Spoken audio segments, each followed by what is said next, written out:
Hello, everyone, and welcome to another episode of Tell Your Story. I'm your host, Todd Nesloni, the Director of Culture and Strategic Leadership at TEPSA. And each episode, I look to bring you someone who has encouraged, inspired, or challenged me in one way or another and bring them on to share some of their story in hopes that it inspires you to share some of yours.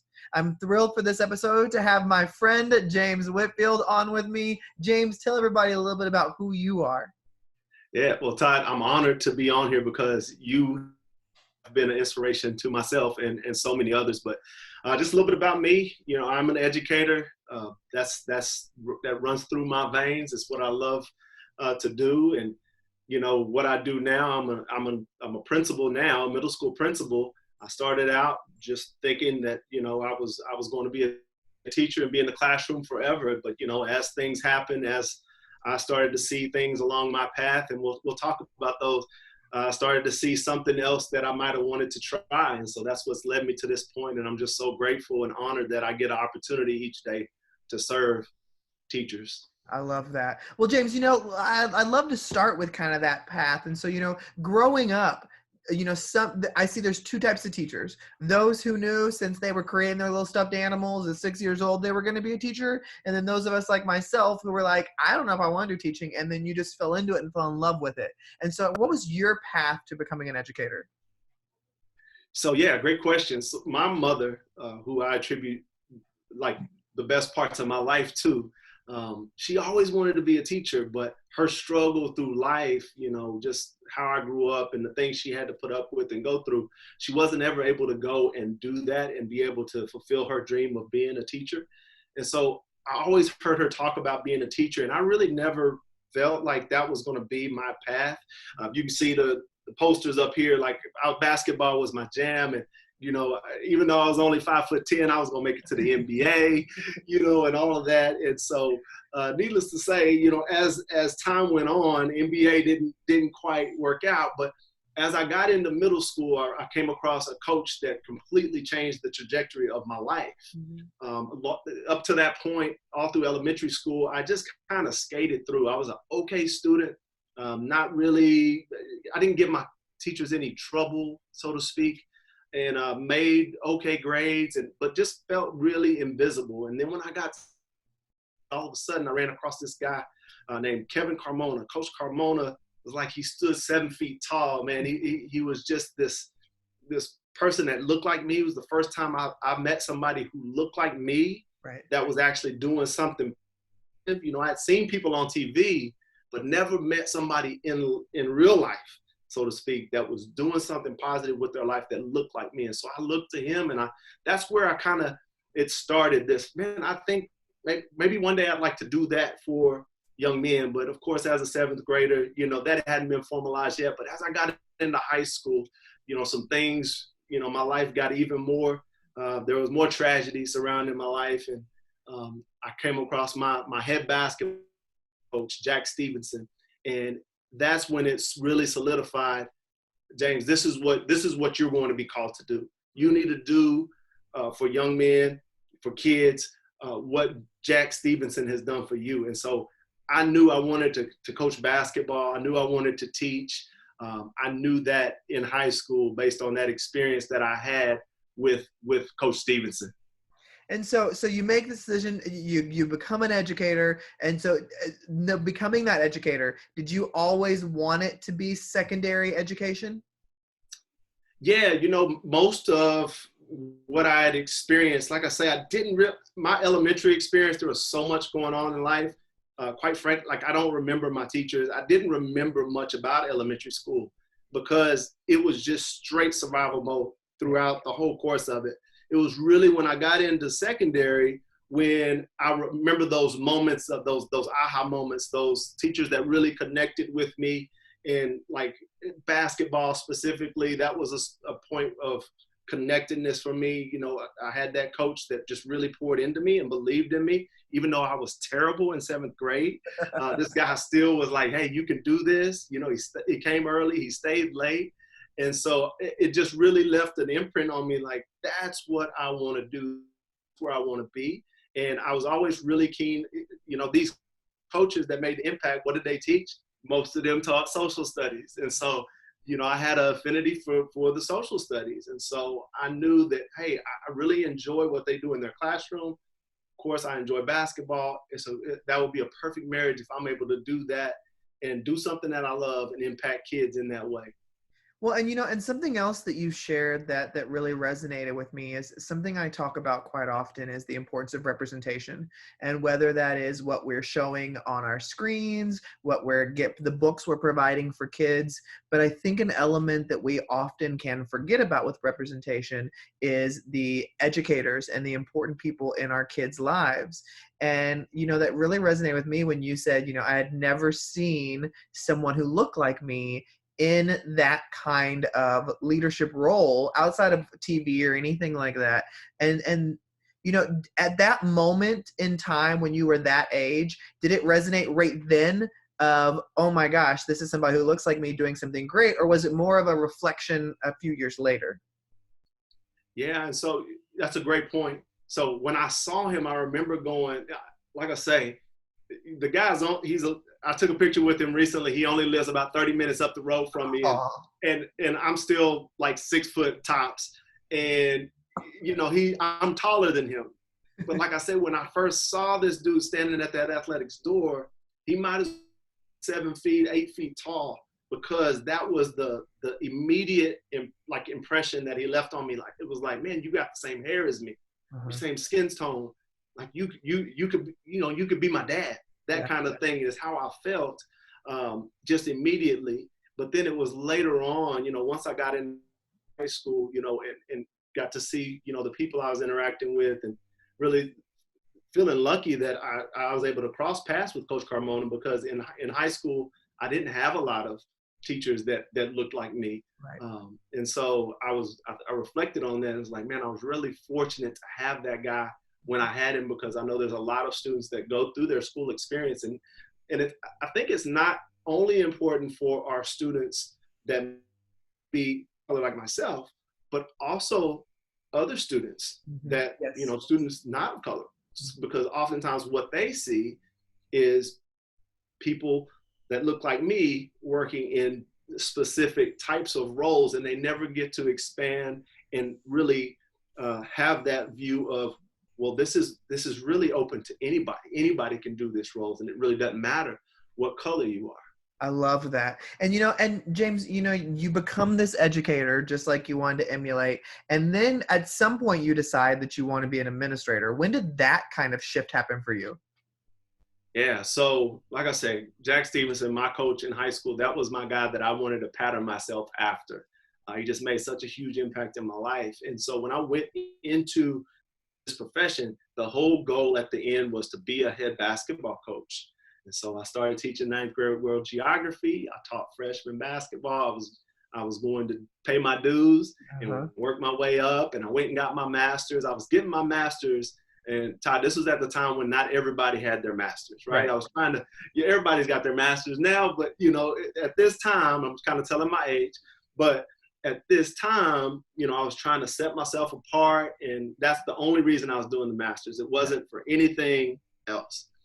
And so I was getting towards the end of my master's program, and again, I'm in the social studies department, and the department chair, lady who has been in the game, veteran teacher, awesome. And she came to me and she was like, James, I know you're getting your master's. It's like, why are you doing that? And I explained to her all the things I just said. And she says, oh, okay. Well, thank goodness, because surely you're not trying to go to the dark side. And so, it kind of hit. I started thinking about that, and I thought about, what must be her relationship with administrators if she think that's what she phrased it as. And so I started thinking about where I was and what I was doing, and the things we were asking of teachers. Like, we asked teachers, hey, engage your students. If you have student engagement, you build relationships with kids, the learning's going to come. And I mean, we were hearing that left and right. But as I got close to the end of that master's, I noticed there was a huge piece missing. And that is, while we're asking that of teachers, the same thing is not being given, wasn't, at least in the space that I was in. Right. And so you had these great teachers with great hearts that were very talented, but at the end of the day, they weren't feeling valued and appreciated and given that sense of encouragement. If an administrator stopped by, it was because, hey, make sure you got this done. There wasn't that relational capacity that we were expecting our teachers to have. And it was like this light bulb moment. And then before you know it, there was a couple middle schools in the district that had assistant principal opportunities. And I was like, man, maybe chance to go do it. I was scared to death to try middle school. I'd heard horror stories of middle school. And man, I took that leap after 7 years in the classroom to go and try being a middle school assistant principal, and just absolutely fell in love with it because, you know, I know that the heart of our work, if we really want to get to that student engagement, right, and have teachers building those solid foundational, you know, those relationships with kids, it really starts with teachers being engaged in this work. Yeah. And I think most teachers, man, their heart is there. And most of them don't need just pat on the backs, you know, just, hey, good job, but they need somebody to be there to be their cheerleader, encourage them, give them constructive feedback, and kind of help them grow in whatever it is that they're doing in their classroom. So it was really that disconnect that I saw in my space that really forced me to look at another option. And you could have never told me, you know, all those years ago that I would not be coaching basketball right now. That was my jam. So you know, I got to ask, do your kids play basketball? Your own children? Yeah. So, you know, I've got a, now 24-year-old son, Jordan. I've got an 18-year-old daughter, Lauren, and then a 7-year-old, Landon. And my oldest, he played basketball until his sophomore year, and then he gave it up to go straight football. My middle daughter, she played in middle school, and then she didn't want anything else to do with it. And then my 7-year-old, he's just about Roblox right now. He's not concerned with anything sports related. He likes to tinker and build things. I think he's gonna be an engineer or something. I don't know, but yeah, you know, it hurt my oldest. He had played since he was little, and so when he got to be a sophomore and ended up saying, "Hey, Dad, I don't want to do this anymore," I bet. Oh, I was heartbroken. I bet. I can imagine. Yeah. You know, and I want to ask some more questions about your kids, but I want to go back real quick to talk about the administratorship. You know, administrating is so different than being a teacher, and you don't ever realize that until you get in that position. You think you know what an administrator is, but then you realize, dang it, I had no idea what my assistant principals or my principals were doing behind the scenes. What is something you feel like you've really learned about yourself since stepping into that role? Yeah, you know, early on in my career, and I think a lot of people struggle with this, is that we think we have to go about our day-to-day and act like we've got it all together, and that we know the next step, and we've got this under control. We've got it together. And it was early on when I went to be an assistant principal, I felt like in my classroom, you know, I had my group of kids, and it came pretty natural in my classroom.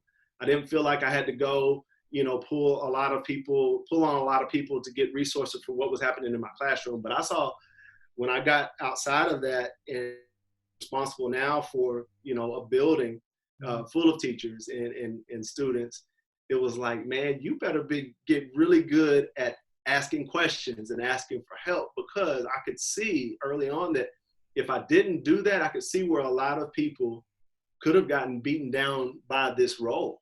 You know, being an administrator, like you say, there's a heavy burden that you just never really know until you're sitting in that chair. And so, you know, early on, it was like I needed to have people around me. I surround myself with mentors that I could reach out to and ask questions. But it took me a while to get there because, like I say, I felt like I was pretty competent. I had been doing it for several years in what I was doing. And, you know, it's hard sometimes to be vulnerable and ask for that help. But that's the one thing that it really smacked me in the face early on. Like, dude, you have to be able to ask questions and ask for help when you need it. You know, and that totally resonates with me because I can so agree with that statement of realizing that, you know, in your classroom, you might have been able to do it all, but that's not the same when you become an administrator. You got to know when to tell people, I need help. And it's such a hard thing to do because you are so successful on your own and you just want to convince yourself that you can continue to carry it, and you just can't. And so, James, you mentioned you had 3 kids. You've got a 24-year-old, an 18-year-old, and then there's a big gap, and you've got a nice little young one as well. And so, tell me, I'd love to know, you have your 2 oldest, and then you've got another one that comes along the way. And so it's like, do you see yourself having all these flashbacks to when you raised your oldest kids? Or is this like such a totally different experience for you that you're just enjoying it in all new kinds of ways? Oh man, that is a great question, great perspective. So, man, when my oldest son Jordan was born, so just kind of paint a picture of where I was in my life. So my mother, she was diagnosed with leukemia when I was a sophomore in high school, and soon after my senior year, my son Jordan, March of that year, that's when Jordan was born. And so I'm grappling with mom's down at MD Anderson in the hospital. I had a younger brother who's 10 years younger than me that I'm trying to take care of because our dad was off doing, you name it, he was off doing it. And so it was just me. And then now I'm bringing in a kid into the world, and I really know nothing about being a father. Right. So I had no clue as to what that looked like. No, not just that my kid is going to be a father, but I hadn't had that example set for me about, as to what that should look like.